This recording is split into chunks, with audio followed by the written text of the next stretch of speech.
how to achieve happiness in life. First of all, I went through this book, The Happiness Project, written by Gretchen Rubin, and I got certain things which I used to read somewhere else also, like enjoy now, escape the rebel fallacy, like enjoy the process, sleep better, exercise better, you tackle nagging tasks first, and act more energetic, and do new things, do something creative things. This nothing new to me, and there was no scientific basis, much scientific basis. Then I searched for more sources. Then I came across these 5 books. 3 of them I purchased because I think that these are the life-changing books. Mihai Checks Mihai, Flow, Jonathan Haidt, The Happiness Hypothesis, and the 10% Happier from Dan Harris. And these 2 books on the right side, I am having the PDF copy, and I have gone to the PDF one. So he is Jonathan Haidt. He has given a scientific happiness formula, has merged ancient wisdom with modern truth. Look at this picture. Chandrashekhar ji, you are able to see? Yes sir, दिखाई दे रहा है. क्या दिख रहा है इसमें आपको? एलिफेंट दिखाई दे रहा है सर. और उसके ऊपर भी कोई दिख रहा है? हाँ सर, दिख रहा है. हाँ, एलिफेंट है, एलिफेंट के ऊपर कोई बैठा हुआ है. Yes sir. Okay, there is one elephant droning and one rider on that elephant. Leave this picture for the while. Now, our mind is divided into 2 parts, conscious mind and subconscious mind. Certain psychologists like Sigmund Freud they call it as unconscious mind. Carl Jung calls it unconscious mind. So our thinking brain is only 5% of the mind. Logic, reasoning, creativity, will, faith is only 5% of the mind. And 95% of the mind is our subconscious mind. Habits, behaviors, beliefs, narratives, and perceptions are built in the subconscious mind. So by only will, faith, logic, reasoning, we cannot change our beliefs, our habits, our behaviors, our perceptions. We have to go inside our subconscious mind if we want to change all or any of them. And the seat of the subconscious mind is at the limbic brain. And where it ends, nobody knows. It comprises of the limbic brain, the cerebellum, and the complete body. Whenever you are stressed, your stress is not only constrained in the emotional brain. It is accumulated in the complete body. Complete body. Whatever trauma, whatever happy things you have experienced is accumulated throughout your body, starting from the limbic brain. So if we want to do something long term, long lasting, you have to change your subconscious mind. Now I will again show this picture. Now, आप बताइए Chandrashekhar ji, now tell, what is the elephant and what is the, who is the elephant and who is the rider? Sir. हाँ. There are 2 minds, subconscious mind and conscious mind. Out of them, who is the elephant, who is the rider? Conscious mind 5% and subconscious mind 95%. So the rider is conscious mind, and yes, the elephant is the subconscious mind, and the rider is riding the elephant. Yes, sir. I will again repeat: the rider is the conscious mind, only 5%, and the subconscious mind is the elephant, and the rider is riding the elephant. And frustration, unhappiness, stress come due when the both minds are not in sync, not in order. This is the cover page, front page of the book. Rider is our conscious mind. We want to wake up at 5 o'clock in the morning, but my body says you are tired. Keep down. The Roman poet Ovid lamented. He said, I see the right way and approve it, but follow the wrong. Alan Weiss said that logic makes you think, but emotions make you act. So you see the right way and know what is right and wrong, but you follow the wrong because your elephant is saying for that. The elephant is far stronger. Why? It consists of 95% of your mind and it is evolved earlier. Some of the authors says that this conscious mind, this rider, is meant to serve the elephant. It is okay. When this elephant is in neutral condition, then whatever the rider say, the elephant will follow. When the elephant has its own desires, rider wants to do something new, something better, elephant will not follow him. Elephant will not follow him. Elephant will take his own decision. Your subconscious mind will take its own decision. And what remains with your rider or the conscious mind to justify that decision. We unconsciously or subconsciously, whatever decision we take, the decisions, most of the decisions are taken by this elephant only. And our conscious mind is only just justifying that decision. Is only justifying that decision. And we don't know, we don't realize that we are only justifying the decision taking by our subconscious mind, the elephant. Sometimes we say the gut feeling. That's why some people, some person you have not interacted with, he looks good to you. You make friend of him or her. And some person, he has not done anything bad to you, but you don't like him. Because elephant says that. So remember this elephant. You have to keep this elephant in order and happy if you want to remain happy for long term. Whatever you do for pleasure, for short term enjoyment, you're trying to make the rider happy. That is only 5%. The 95% elephant, if you want to make him happy, you want to make. So this book is special for me because see at the title, How I Tamed the Voice in My Head, Reduce Stress Without Losing My Edge and Found Self-Help That Actually Works. A true story. It is a true story, not only a prescriptive one. So what he says is that there is incessant voice in his head thinking about past and future. The present is important, but your mind, your voice is always busy in thinking about past, telling about past and future. He fainted in front of millions of audience in 2004. He's a anchor in a news program, ABC News, on American television. Then he tried everything. He tried drugs. He tried the gurus. He tries the what self-help industry. That's the book Secret and Manifestations. He tried. He met Dalai Lama. He tried everything, but he found the solution when he met a man named Mark Epstein. Mark Epstein was is a Harvard trained psychoanalyst, a student of Sigmund Freud, who uses psychoanalysis in tandem with Buddhist techniques, with the Buddhist thoughts. So it appealed Dan Harris a lot. So what is the Buddha's main thesis? In a world where everything is constantly changing, we suffer because we cling to things that won't last. We get attached to people and possessions that ultimately evaporate. So whatever we are clinging to will be ultimately evaporate. So he prescribes two methods. Dan Harris prescribes two methods. 10 minutes, start with 5 minutes, 10 minutes meditation a day. And very important advice he has given. I have followed it in my life. Earlier, when I used to do meditation, when I tried to concentrate on my breath, then my thoughts used to wander. What he says is that it is natural. It is natural. Thoughts will wander. And his teachers also told him the same. You bring back your concentration on your breath. The mind wanders. You again bring back. Be self-compassionate to you. This is a natural process. It is not your fault.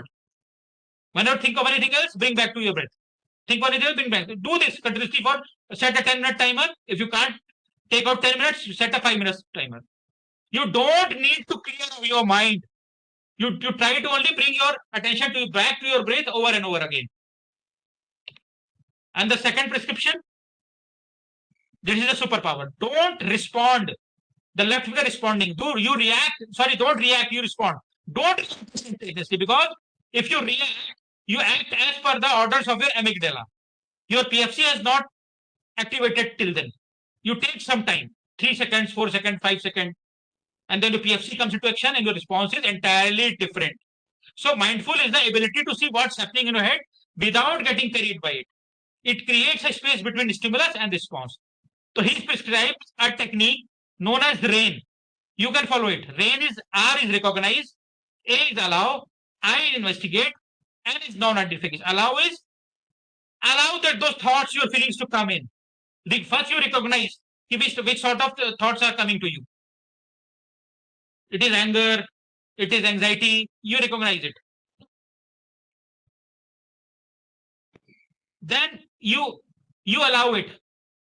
You allow it to sink in your body. Then you investigate what changes it is doing. Your heart rate is racing, your muscles are tightening up. Whatever changes it is making to your body, you investigate it. And then the final and most important stage, non-identification. If anger is coming to you, you think in your mind, yes, anger is coming to me, but by default, I am not an angry person. Keep telling to you, yes, anxiety is coming to my mind, but by default, I am not an anxious person. So this gives you certain time to response, and your response will be entirely different from your reaction. Mark my words.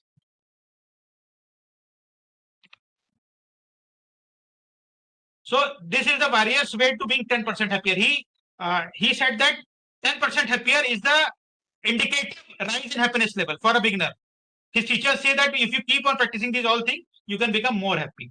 So when I was taking a similar lecture of my professionals, IITS professionals, so some of them asked me, sir, by observing mindfulness, so how will we progress in life?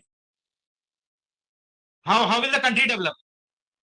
So for them, I just extracted this warrior's way prescribed by Dan Harris for being 10% happier. You need not to leave your aspirations. You need to do these 8 things. Don't be a jerk. You control your emotions at your workplace. Be compassionate. Meditate daily. Embrace humility. Embrace humility. Treat your subordinates also with humility. Use constructive language. So don't get into useless worrying. You indulge into productive diligence, not pointless anxiety. And don't show your subordinate that you are your science. Your niceness should be hidden inside yourself. Try for the best. Try for achieve, but don't give it personal attachment. Don't blame yourself. Don't punish yourself if you don't reach that goal. Go ignore yourself. And whenever you are stuck up in anxiety for a long time, you think in your mind, is it useful? Is it useful? If I'm thinking so much, is it useful? And what it will bring me in the future? Will it be important in future, what I'm thinking? You follow these 8 steps. These are the 10 ways for corporate warrior. While maintaining your edge, you can observe, you can maintain mindfulness. This book, what is the flow? Flow is basically the merging of awareness and consciousness. This incessant talking, he says, he says it's psychic entropy. And when you are involved in something, you are grossly involved. You are doing that thing for the purpose of doing only. And you don't do anything else, even if you get more reward. You convert yourself in an auto-tele personality. You are doing that work, losing yourself, and you are becoming auto-tele personality. So you and your elephant are grossly involved in that activity. There are 8 elements of optimal experience. A challenging activity requiring skill. Whatever you do, it should be the required skill. The required challenge should be greater, a little bit greater than your skill you are having. The challenge should be a bit challenging for your skills. Then only you will feel flow. Your action and awareness will be merged. Yourself will be gone. Goals. From moment to moment, you are having clear goals. Like someone is climbing a cliff. Moment to moment, he or she is noticing that I'm climbing higher and higher and higher. Immediate feedback. Immediate feedback is there. If you are climbing higher, you get to know that you are climbing higher. Immediate feedback. You are getting immediate feedback. Concentration on the task at hand. Whatever you are doing, you are concentrating yourself entirely on that. Whatever is happening elsewhere around you, it doesn't bother you anymore. Sense of control. Whatever you are doing, you are getting full control of them. Loss of self-consciousness. The concept of time, distance, environment loses its significance. Hours, transformation of time. Hours goes by and you don't realize how much time has passed and you're engrossed in that activity. When an activity is having all these 8 elements, it is said to bring into the flow. He also distinguishes between the pleasure and enjoyment. And this is the method he prescribes how to enter the flow channel. You see on the vertical scale, it's a skill level. On the horizontal scale, it is the challenge level. So for flow, you have to act in between.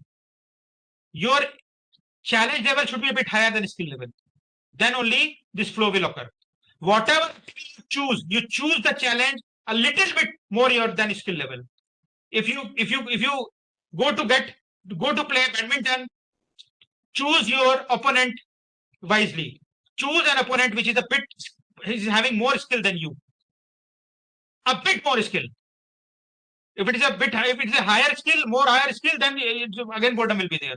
And if it is a lesser skill than you, then again boredom will be there.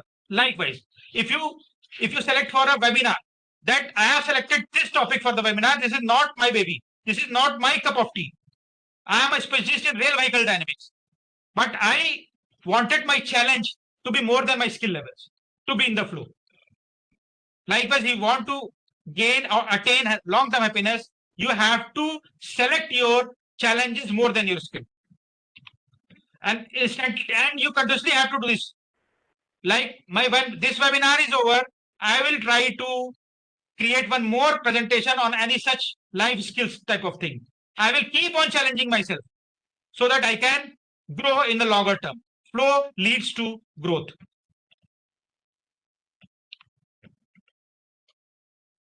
The second last source, the paradox of choice, when more is less. See, I am always placing elephant with the rider. So what we think generally that when we are having a lot number of choices, we are happier. No. The research says it leads to analysis, paralysis, regret, and anxiety. The more number of choices we have, the more anxious we have, more we regret. How? The author says that a few years ago he went to buy a pair of jeans. Earlier, he went to a Levi showroom, any showroom, he selects a jeans and come out. Now when he goes, he thought he found a lot of options like slim fit, easy fit, relaxed fit, baggy, extra baggy, stone wash, acid wash, or distressed, button fly, zipper fly, faded or regular. So he comes back. He doesn't buy anything, comes back confused. So likewise, our world is supermarket of overwhelming choices. He gives an example of American society: 285 varieties of cookies, 275 varieties of cereals, 175 different line system, 95 options for snack chips, 110 different televisions, 85 different options. Likewise, many options for all of the things. But are they able to make them happy? No. Since 1960, the divorce rate in USA has doubled. The teen suicide rate has tripled, and the violent crime rate has quadrupled. The clinical depression has more than tripled over the last two generations. We have increased the number of choices. We have increased the rate of clinical depression. In the last 40 years, per capita income in the US has more than doubled with no measurable increase in happiness. So if you go for maximizing your choice, there are two types of persons: maximizer and satisficer.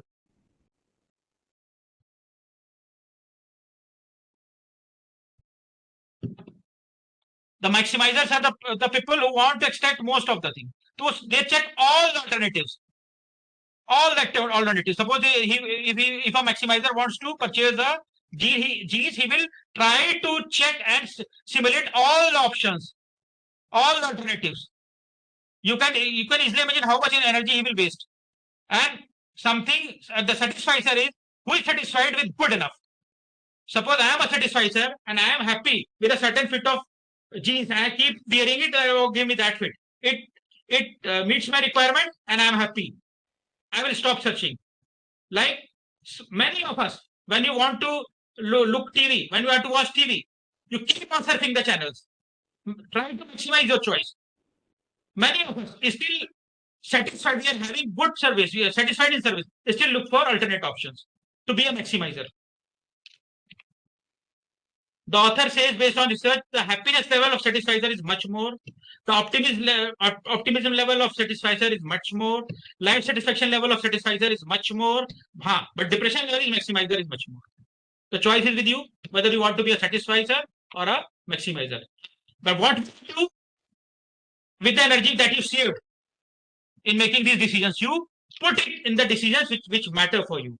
Which matter for you. I will give you one example. Barack Obama, ex-president of USA, he used to wear the same suit every morning.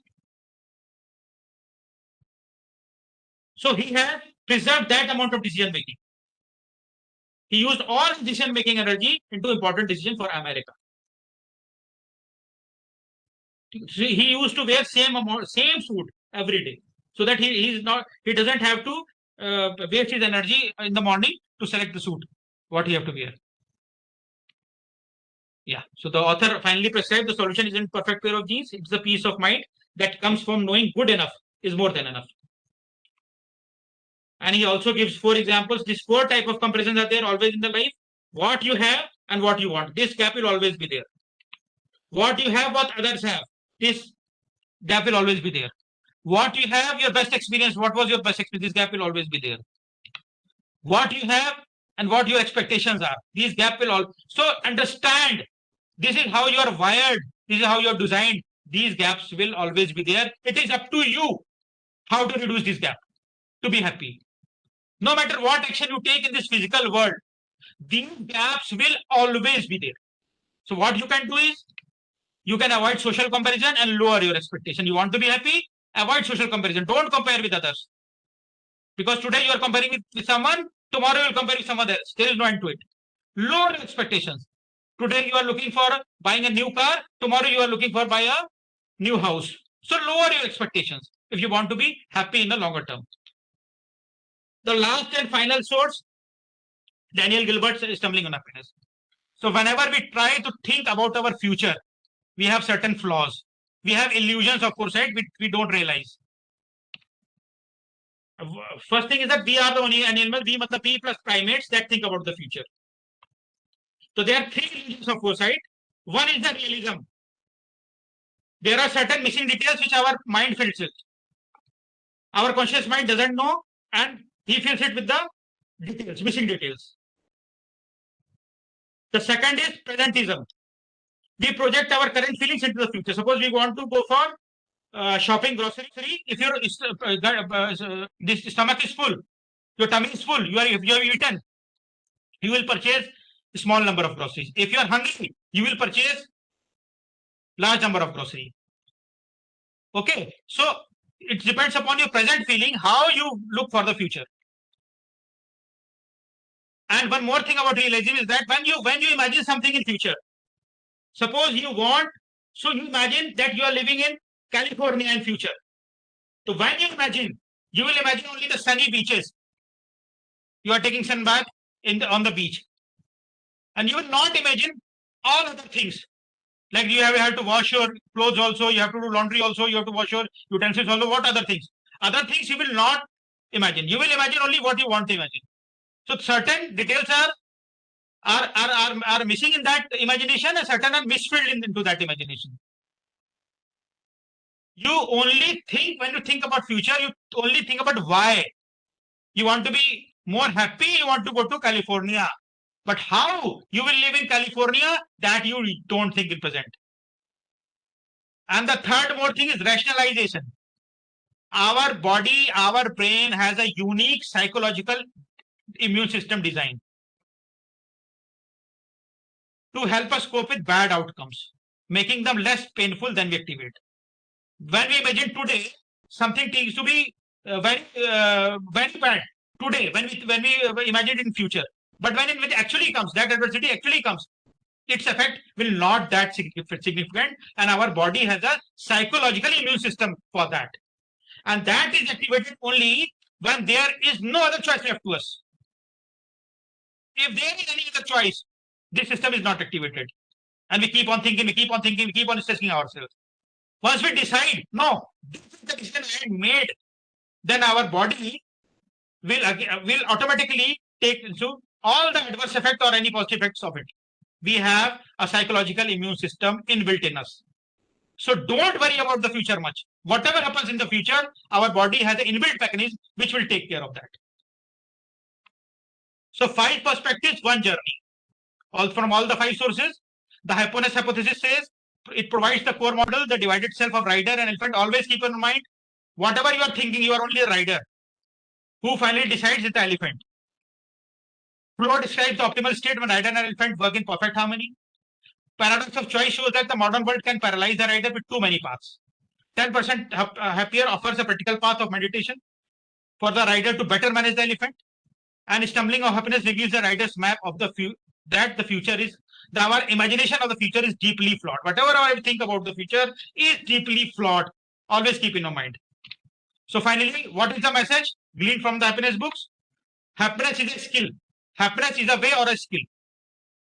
You cannot get it directly. You have to inculcate it. By understanding the mind's flaws and our environmental challenges, we can apply these strategies to build more meaningful and fulfilling lives. Those who wish to sing always find a song. My final message.